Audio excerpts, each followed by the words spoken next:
É incrível que, quando não podemos ajudar a nós mesmos, Deus nos unge ou nos dá a capacidade de ajudar outras pessoas.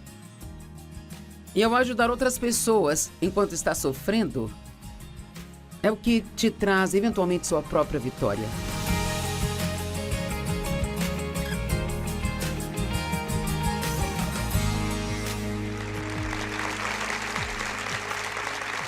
Obrigada por juntar-se a nós hoje no Desfrutando a Vida Diária. E eu acredito que se crermos na palavra e a vivermos em nossas vidas, nós vamos desfrutar todos os dias da nossa vida. Não significa que todos serão perfeitos, mas através da força de Deus, nós podemos aprender a ser alegres no meio de situações que são muito difíceis de lidar. Estamos trabalhando numa série chamada Mentalidades Certas e Erradas.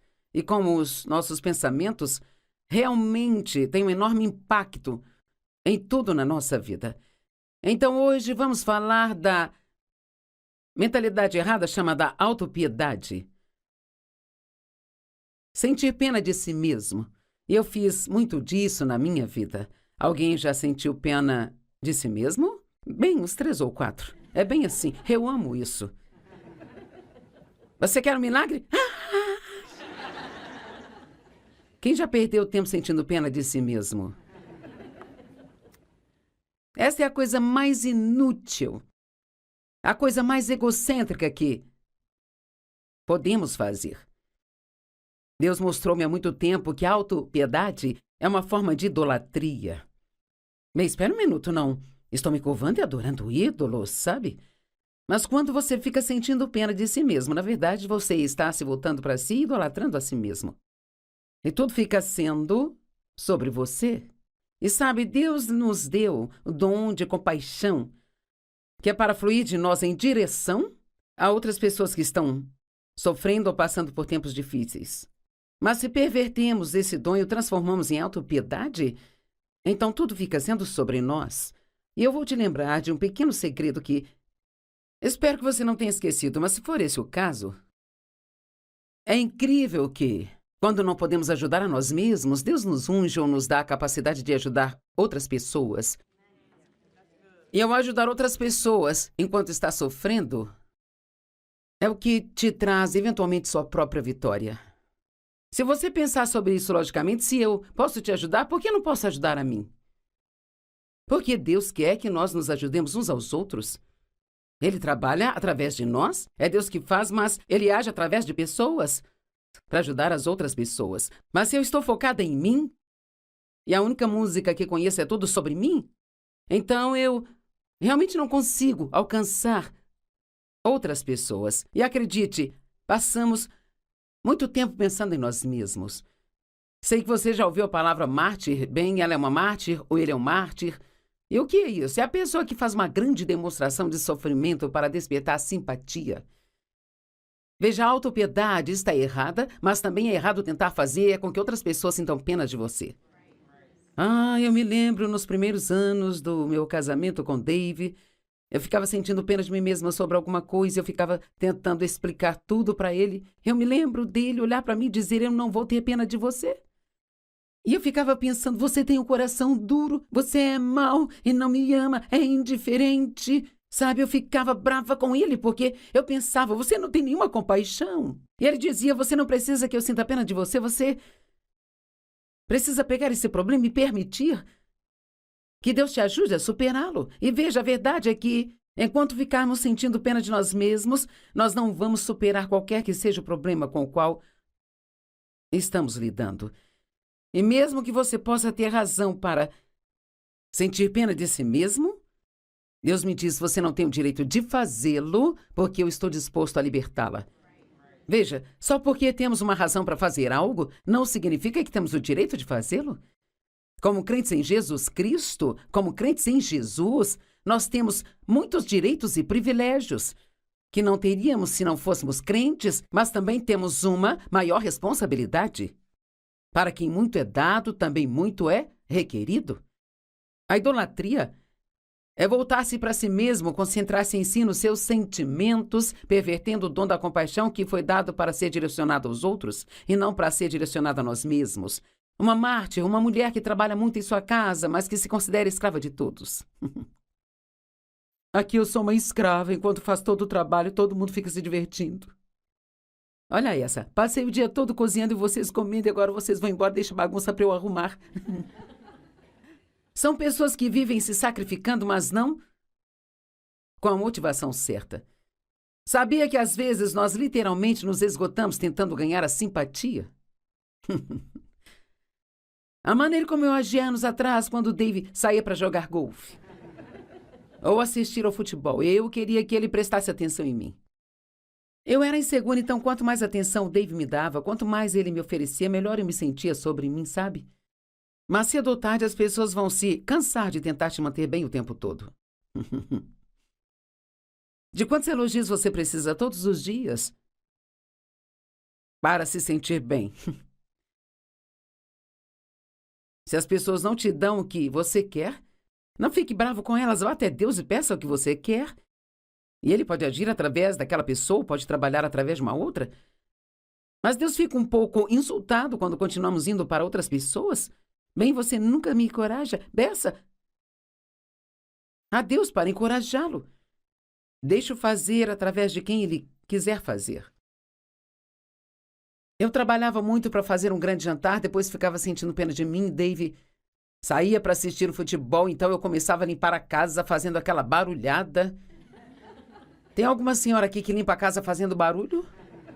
Isso envolve bater panelas, gavetas, portas e então eu começava a marchar para frente e para trás na sala onde ele estava com o aspirador de pó, aspirando e sacudindo. Nunca me esquecerei do dia que ele disse: querido, se você está indo para a cozinha, me faz um chazinho.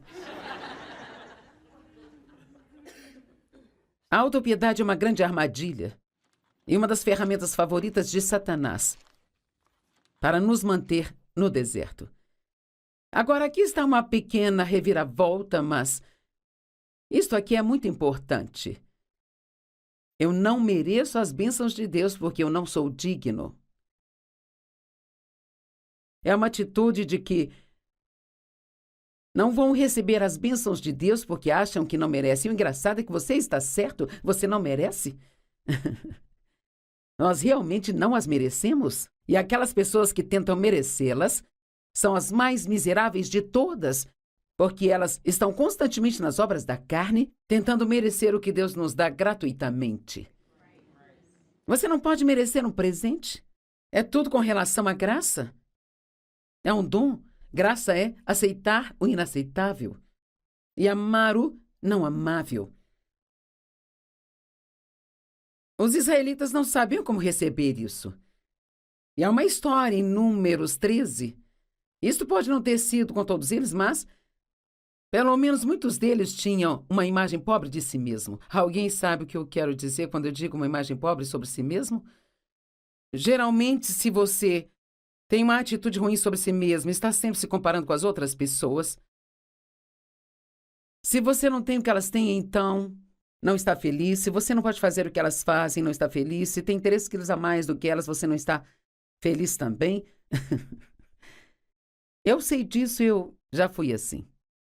Então, Moisés queria enviar alguns espias para a Terra Prometida para ver se ela era tão boa quanto Deus estava dizendo que era. Ele pegou 12 homens e eu presumo que ele teria escolhido a nata da nata, sabe? E ele os enviou para espiar a terra.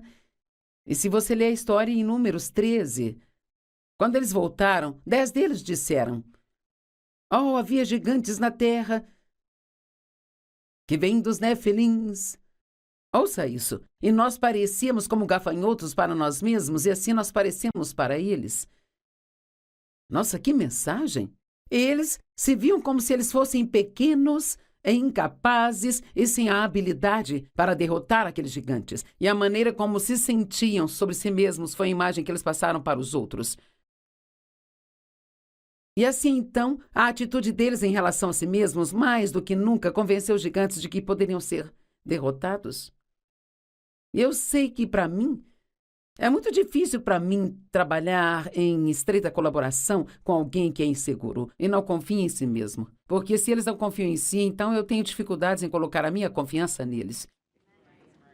E sabe, não importa o quão talentoso ou habilidoso você seja, se você sempre transmite a atitude, bem, sabe, eu não sei se eu consigo fazer isso, sabe? Sabe, eu receio, eu tenho muito medo disso. Eu não sei, eu nunca fiz isso antes. Então você nunca vai ser promovido na vida, porque se você está esperando que um líder te promova, mas não tem confiança e você é inseguro, isto só fará com que eles não tenham confiança e sejam inseguros sobre a sua própria insegurança. E então, nós temos que entender que Deus não nos escolhe porque somos maravilhosos, perfeitos e adoráveis. Nós temos ótimas escrituras em Efésios. Diz, ele nos escolheu porque ele nos ama. Efésios 1, 4 e 5. Diz que ele nos escolheu nele antes da fundação do mundo, para que sejamos santos e irrepreensíveis diante dele e em amor. Ele nos predestinou. E predestinação não significa que seja algo que definitivamente vai acontecer, não importa o que você faça. Significa que Deus predestinou uma vida boa para você, mas em Efésios 2,10 diz para que você possa andar nela. Então, Deus é pré-determinado. É a vontade dele.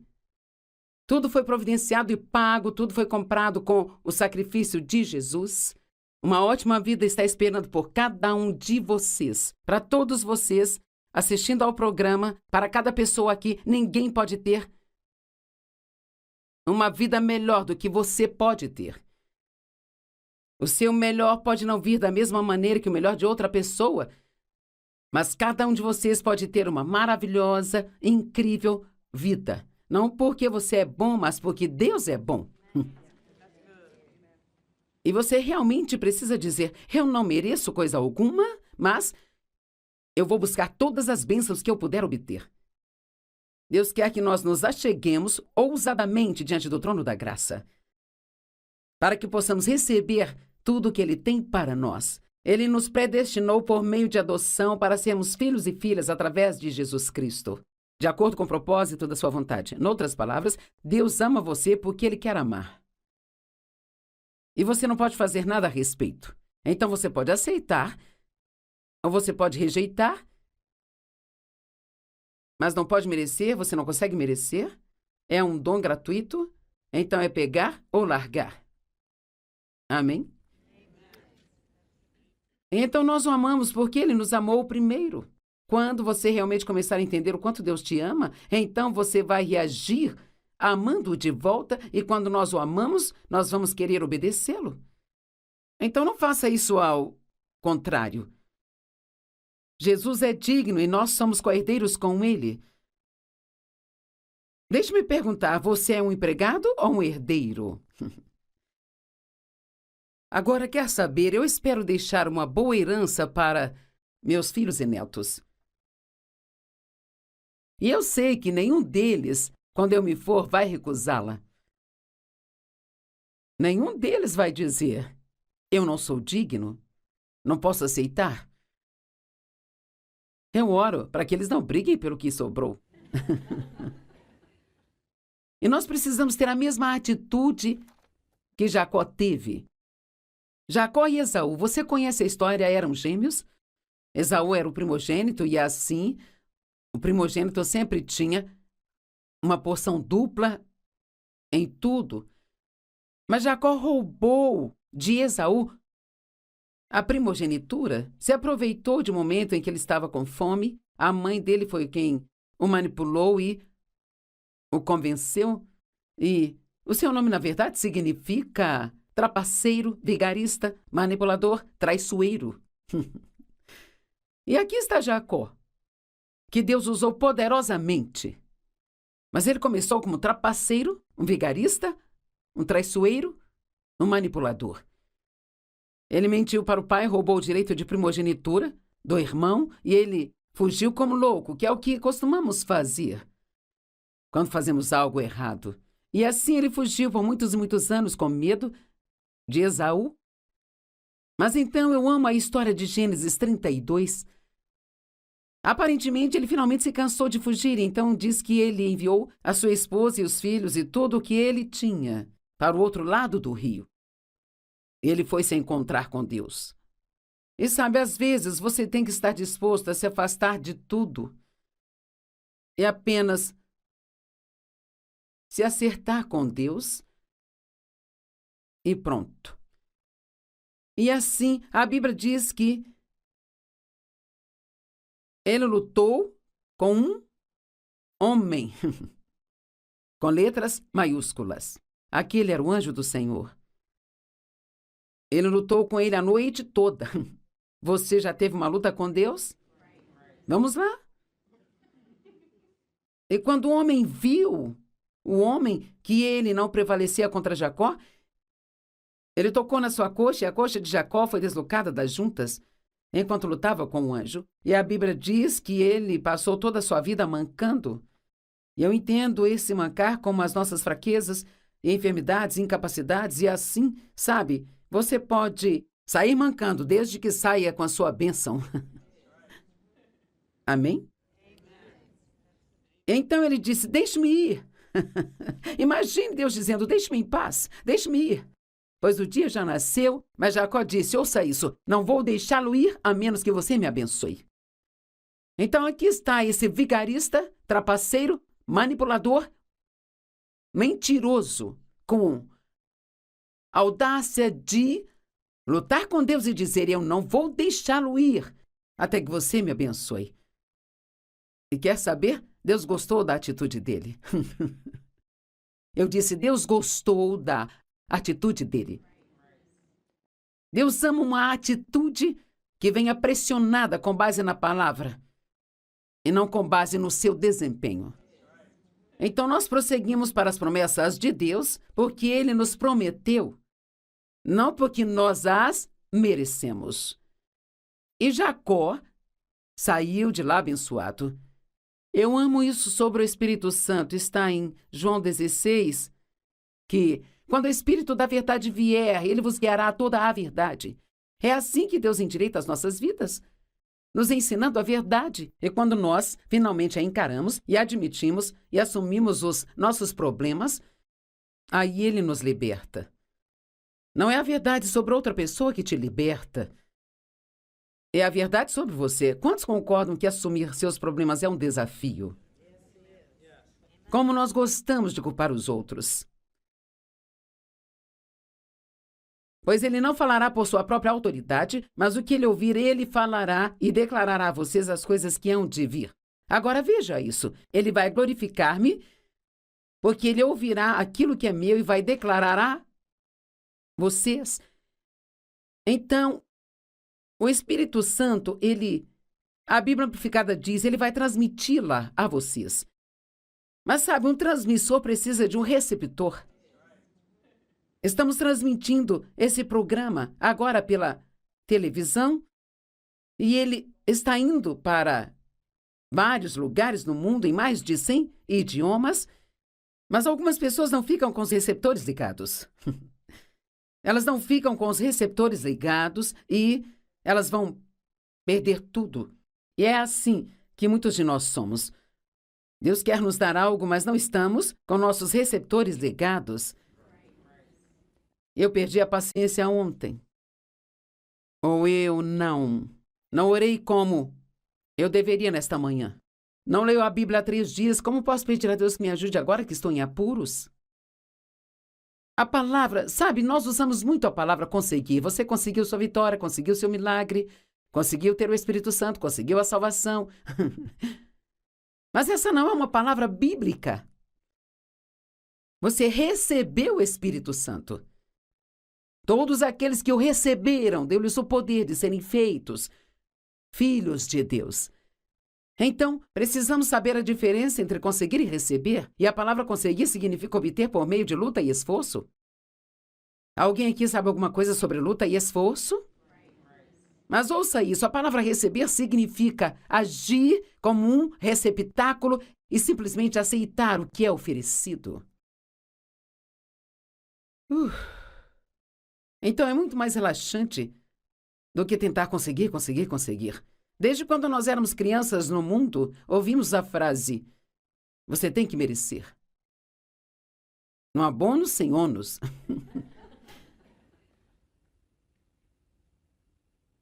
Mas esta não é a economia do reino de Deus. Deus recompensa aqueles que diligentemente o buscam, não aqueles que têm um registro perfeito. Então, eu acredito que Deus vai me recompensar porque eu sou diligente todas as manhãs, ao passar minhas primeiras horas com Deus, buscando a Ele. Lendo, orando, pensando, estudando e sabe, talvez você não tenha 2 horas, mas você tem 15 minutos. Em vez de sentar no almoço e fofocar, você poderia fazer uma caminhada de 30 minutos e conversar com Deus. Agora sei que ninguém aqui fofoca. Mas, quer saber? Se você quiser encontrar tempo para Deus, você vai encontrar tempo para Deus. Claro, o diabo vai lutar com você pelo tempo com Deus. Ele não quer que você conheça a verdade. Ele não quer que você seja liberto. Pois nós não temos um sumo sacerdote que é incapaz de se identificar com as nossas fraquezas, mas temos um que, em todos os aspectos, foi tentado como nós somos, mas sem pecar. Vamos, então, com confiança, chegar ao trono da graça, para que possamos receber misericórdia e encontrar graça em tempos de necessidade. Ele poderia ter dito, olha, eu sei que patifes vocês são, mas se receberem de mim, vou ajudá-los. Então, a última coisa que eu vou falar, na verdade, restam 2 coisas, mas eu não tenho tempo para falar das 2, então, o ciúme, a inveja e a comparação. Os israelitas, acreditem, tinham ciúmes de Moisés? Eles não gostavam do fato de que ele era o único a receber os chamados e tomar as decisões. Eles disseram, bem, nós somos tão bons quanto você? Você não é o único que consegue ouvir de Deus? E eles sempre se metiam em problemas, sabe? A inveja é um sentimento de descontentamento quando você testemunha a prosperidade de outra pessoa. E Deus diz, sejam abençoados quando os outros são, e tristes quando eles se entristecerem. O meu marido fala que a única maneira de conseguir o que se quer é ficando feliz pelos outros quando eles conseguem o que eles querem. Há muitos exemplos na Bíblia de pessoas que estavam com ciúmes e os problemas em que se meteram. E por último, não menos importante, realmente uma atitude, uma mentalidade errada é, será do meu jeito ou não será de jeito nenhum. Uma atitude rebelde e teimosa não é atraente para Deus. Eu sei que você vai adorar isso. Você não pode ser submisso a Deus e ser rebelde com aqueles que Deus colocou como autoridade sobre você na terra. E, cara, hoje ninguém quer que digamos a eles o que fazer. Não venha me dizer o que fazer.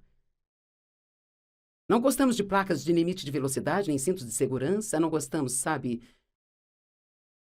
Não gostamos de ver tantas vagas de estacionamento para deficientes físicos, sabe? E podemos encontrar um zilhão de coisas que não gostamos. Vou estacionar onde eu quiser. Bem, você perderá uma bênção. Se eu parar em uma vaga de estacionamento para deficientes não sendo deficiente, isso afeta meu relacionamento com Deus? Sim, é isso que eu estou dizendo. Porque se não obedecemos às leis dos homens, mesmo que não gostamos delas, nós não vamos obedecer a Deus também. Então, quero terminar com esta escritura. Eu não sei sobre você, mas eu realmente gosto do livro de Eclesiastes. Ele é um ótimo livro. Eu gosto especialmente de Eclesiastes 12:13. Agora aqui está um homem que tentou de tudo para ser feliz.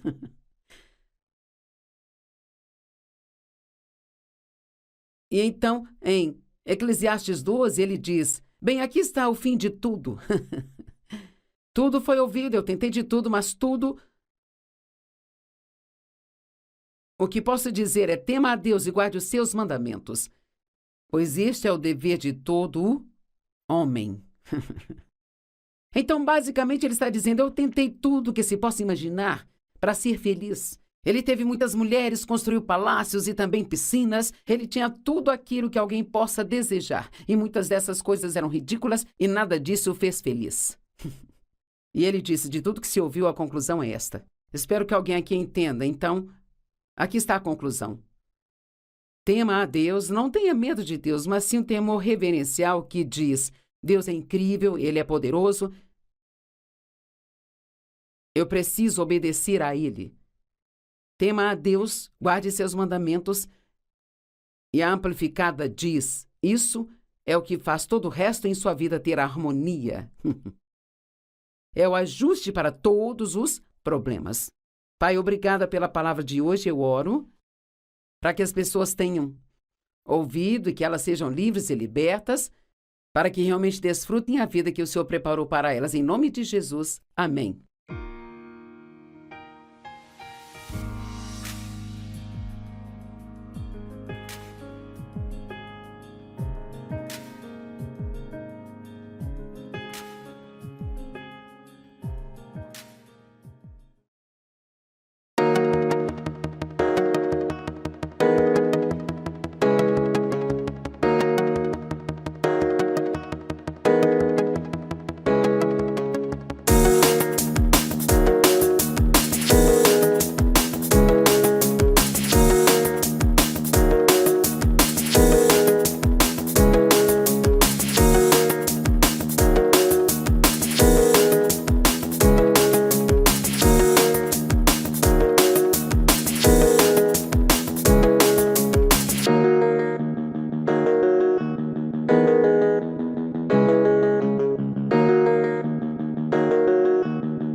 Se você fez algo errado no seu passado e hoje você está arrependido e você já não quer ser assim, então você diz a Deus, sinto muito, eu recebo o seu perdão, eu estou arrependido, eu não quero mais viver assim, Deus, eu quero me afastar disso, ajuda-me.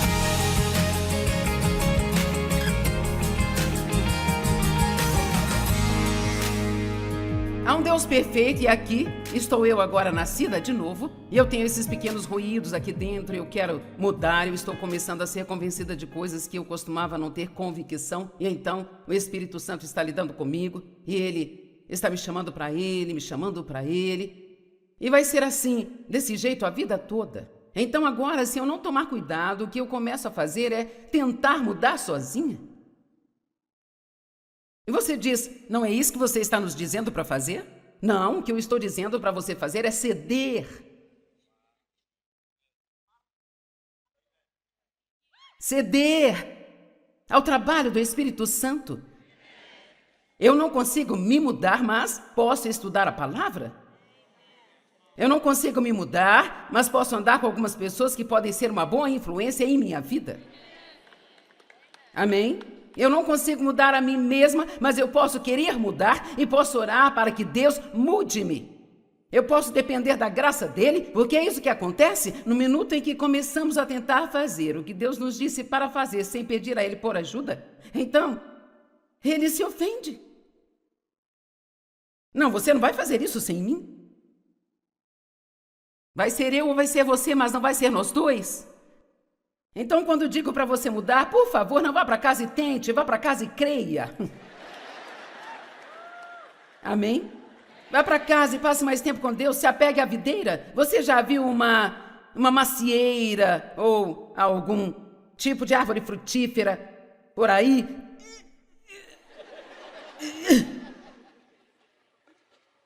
Não, a fruta sai dos galhos e tudo o que eles fazem é permanecer na videira. Agora, isso não significa que você não vai fazer nenhum esforço, mas não é um esforço carnal, é um esforço no poder do Espírito Santo. E a cada passo do caminho eu vou dizer, Deus, eu preciso de você. Então, nós sabemos que é Deus quem leva o crédito. 1 Pedro 5,10 diz, depois de sofrer um pouco, Deus de toda graça vai completá-lo e fará de você o que você deveria ser. Bem, por que eu tenho que sofrer primeiro por um tempo? Por que tem que ser assim? É isso que eu sinto que Deus me mostra nesta escritura. Quando nós pedimos a Deus para nos libertar de algo, mesmo que seja a vontade dele, e esse desejo de mudar veio dele, eu estou orando pela vontade dele, por que não acontece imediatamente? Porque às vezes Deus quer nos dar um período de tempo para sofrer, essa é a palavra que a Bíblia usa. Então, quando nós mudamos, nós sabemos 100% que foi Deus. Amém? E aqui está a boa notícia, o que ainda precisar ser feito quando Cristo vier. A Bíblia nos diz que quando Ele vier, nós seremos transformados num piscar de olhos.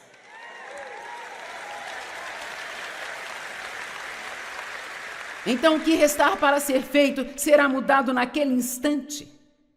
E nós nos tornaremos como Ele. Agora, siga o Espírito Santo, Ele nos guia a toda a verdade. Ele nos ensina a ser quem somos. Então, deixe-me dizer quem você é. Você é santo, justo, ungido, completamente perdoado, poderoso filho ou filha do Deus Altíssimo, o mais magnífico de todos. Isto é quem você é. Agora... aleluia! E como isso é diferente de quando eu costumava me levantar antes mesmo de eu sair da cama, o diabo já estava me acusando de todos os erros que eu havia cometido o dia anterior e me ameaçando de que certamente eu faria aquilo de novo hoje.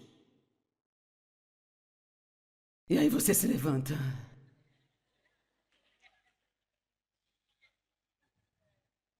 A vida é tão difícil. Oh Deus, o que há de errado comigo? Eu já não consigo mais viver assim. E então, se viesse alguém como Dave e tentasse, me corrigir sobre algo, eu dizia, isso mesmo, é tudo eu.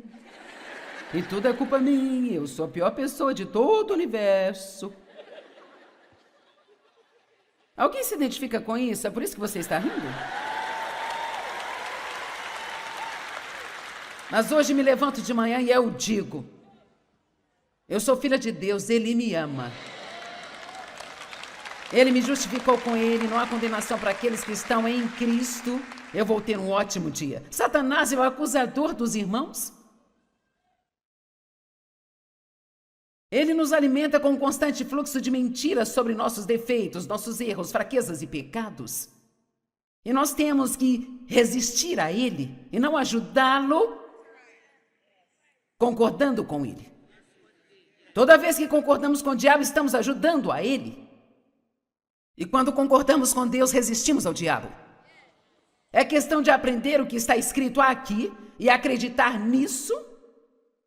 Não agindo por sua conta? Então o negócio é, se você fez algo errado no seu passado e hoje você está arrependido e você não quer mais ser assim, então você Diz a Deus: sinto muito, eu recebo seu perdão e eu estou arrependido, não quero mais ser assim. Deus, eu quero me afastar disso. Ajuda-me, ajuda-me.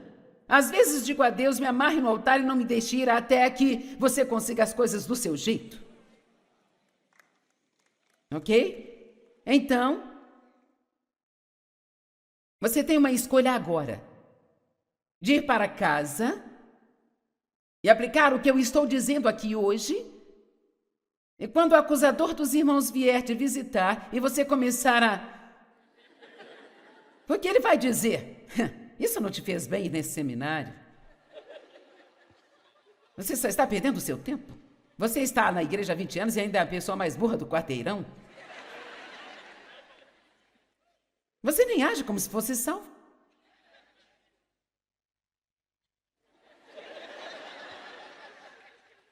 Então talvez você fique mal e perca a paciência com sua família logo depois de voltar para casa, e aí eles vão te dizer: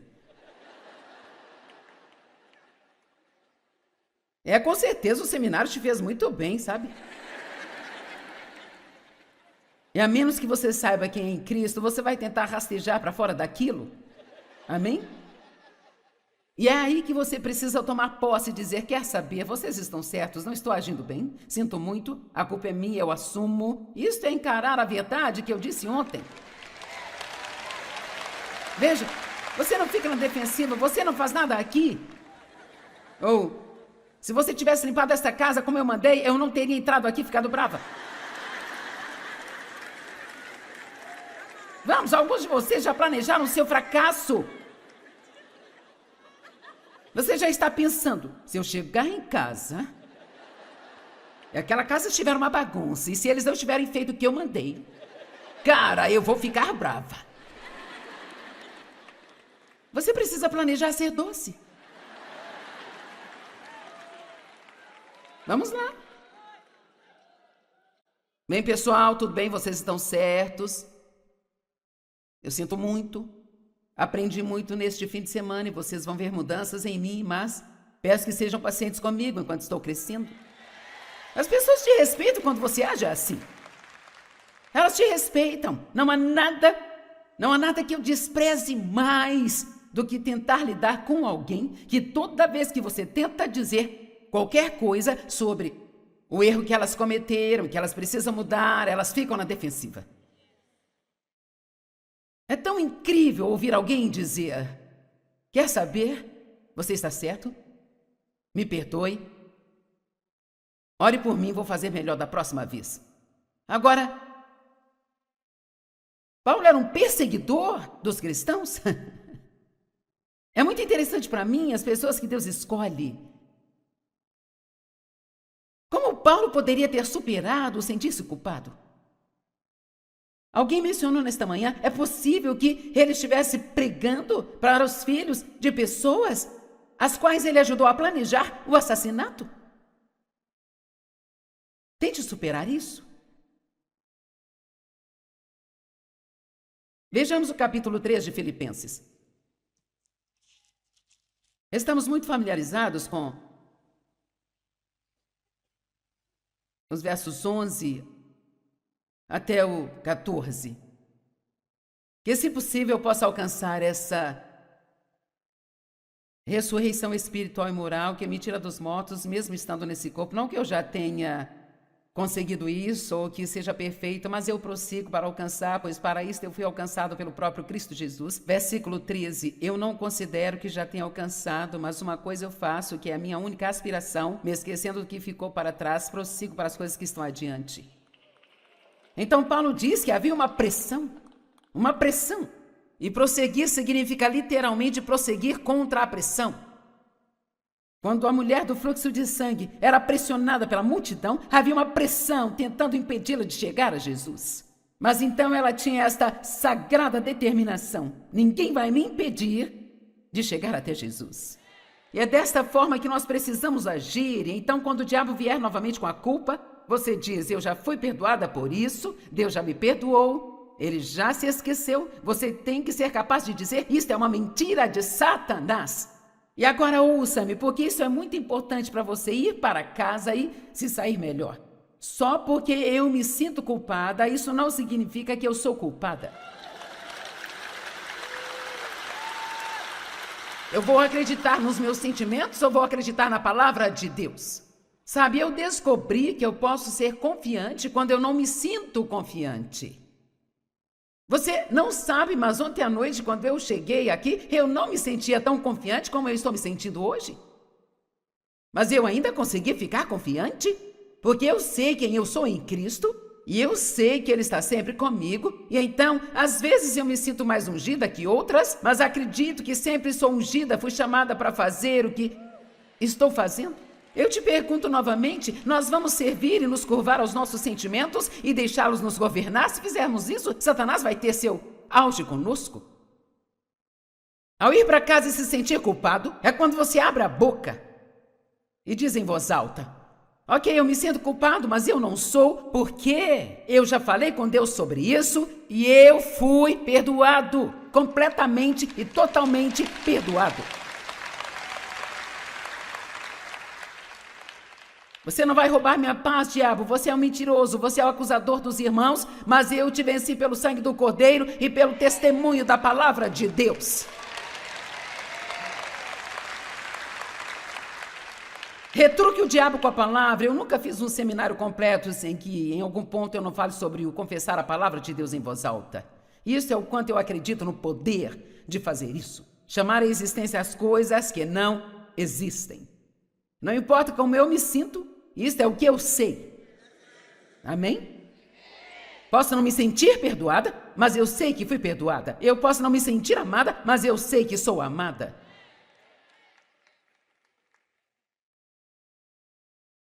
E ninguém pode lutar por você. Isto se chama combater o bom combate da fé.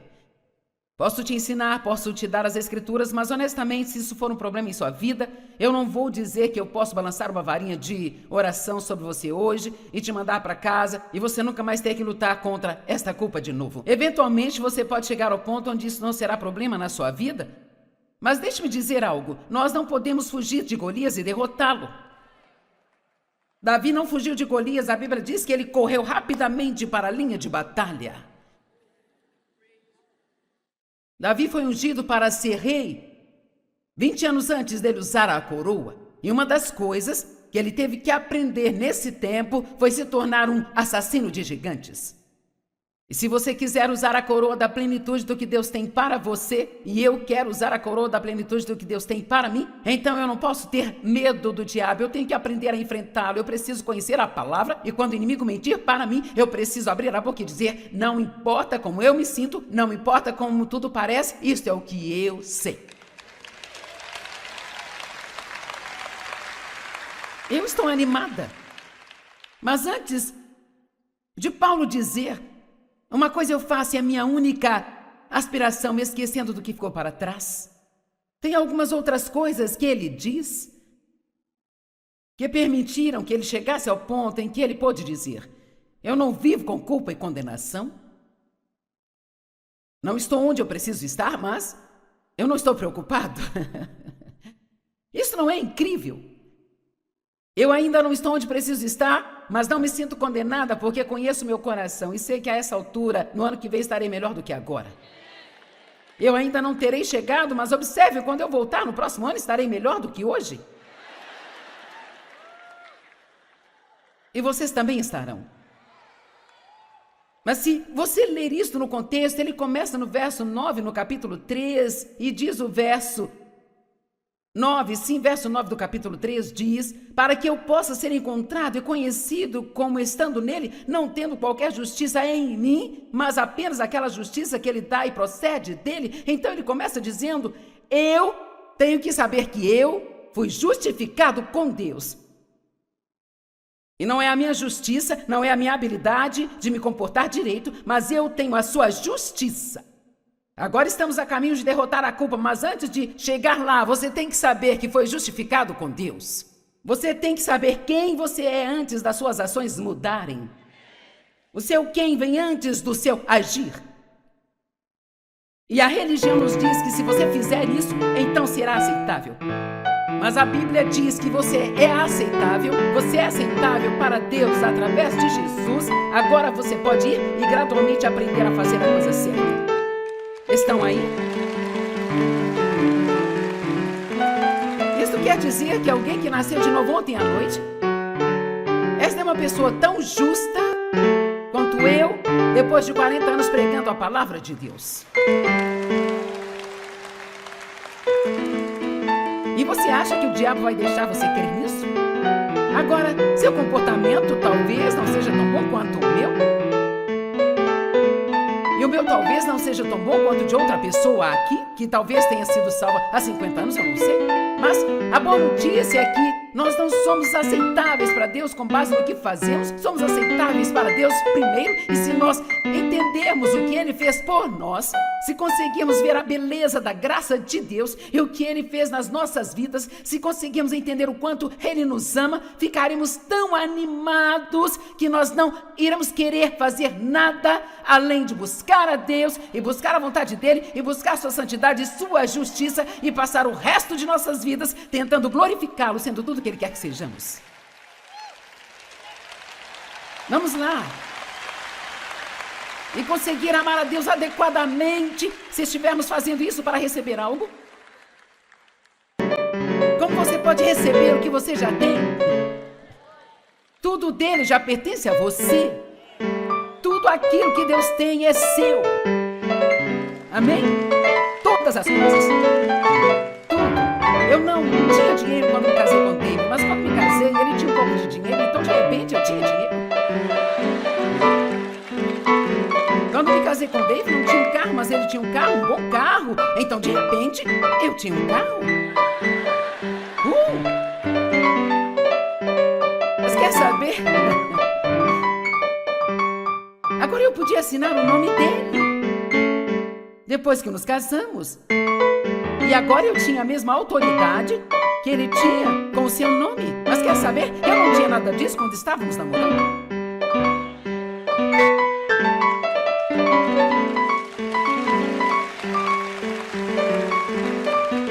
Você está namorando Jesus nos domingos de manhã? Ou vocês estão casados? Você já disse o na alegria e na tristeza, na saúde e na doença, até que a morte nos separe?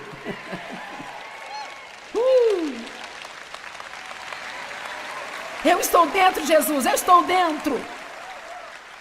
E eu não vou recuar. Eu sei que você me ama, sei o que você fez por mim. Você perdoou os meus pecados, morreu por mim. Você pagou o preço pelos meus pecados. Você me permitiu participar do seu Espírito Santo. Você vive dentro de mim.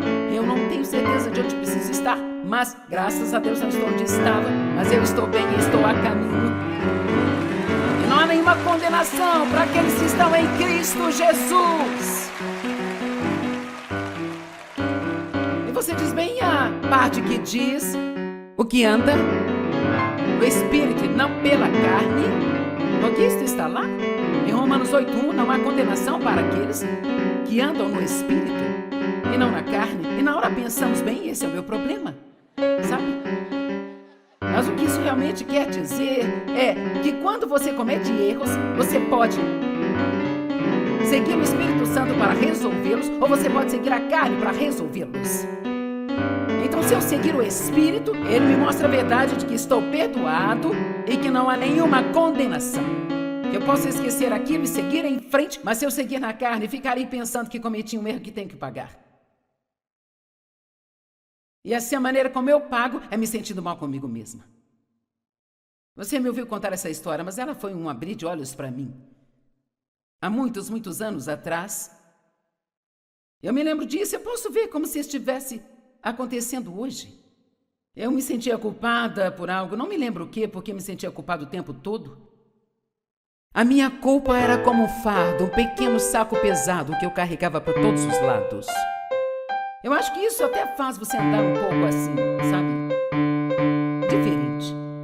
Então eu me lembro que estava indo numa loja no shopping e eu estacionei na parte de trás do estacionamento. Não que eu não quisesse que batesse no meu carro, ele já tinha 20 anos, sabe? Eu não sei o que acontecia comigo, eu acho que eu só queria meio que caminhar lamentavelmente pelo estacionamento e só ter um pouco mais de tempo para me sentir mal sobre mim mesma antes que eu entrasse na loja. Amém? E Deus começou a lidar comigo e foi isso que entrou no meu espírito. Como você planeja superar esse erro que você cometeu? E eu sabia a resposta. Bem, eu vou apenas aceitar o sacrifício que você fez por mim quando você morreu no Calvário, Jesus. E eu ouvi isso. Quando você planeja fazê-lo? E foi como se eu soubesse que havia esse sistema que eu havia construído, que a quantidade de culpa que eu sentia era determinado pelo tamanho do que eu achava que era pecado. Os meus pecados eram pequenos, médios e grandes. Nos grandes eu ficava 1 ou 2 semanas com culpa. Pecados médios, 1 semana ou mais. Pequenos, talvez alguns dias, e assim. Eu ficava achando que estava sendo honesta com Deus por alguns dias. Então ele me falou, bem, se esse sacrifício vai ser bom daqui a 3 dias, por que não pode ser bom agora mesmo? Por quê? Então ele me ajudou, isso foi o que me mostrou. Ele disse, ok, você me faria. Você poderia apenas seguir em frente e receber o meu perdão agora mesmo? Porque, francamente, eu preciso de você, eu tenho muito o que fazer, eu estou dependendo de você, você não me serve nesta condição. Satanás é chamado de o acusador dos irmãos. E ele adora nos acusar e tentar nos fazer sentir culpados. Mas eu quero te encorajar a saber quem você é em Cristo e a entender que foi perdoado. E a pedir ajuda a Deus.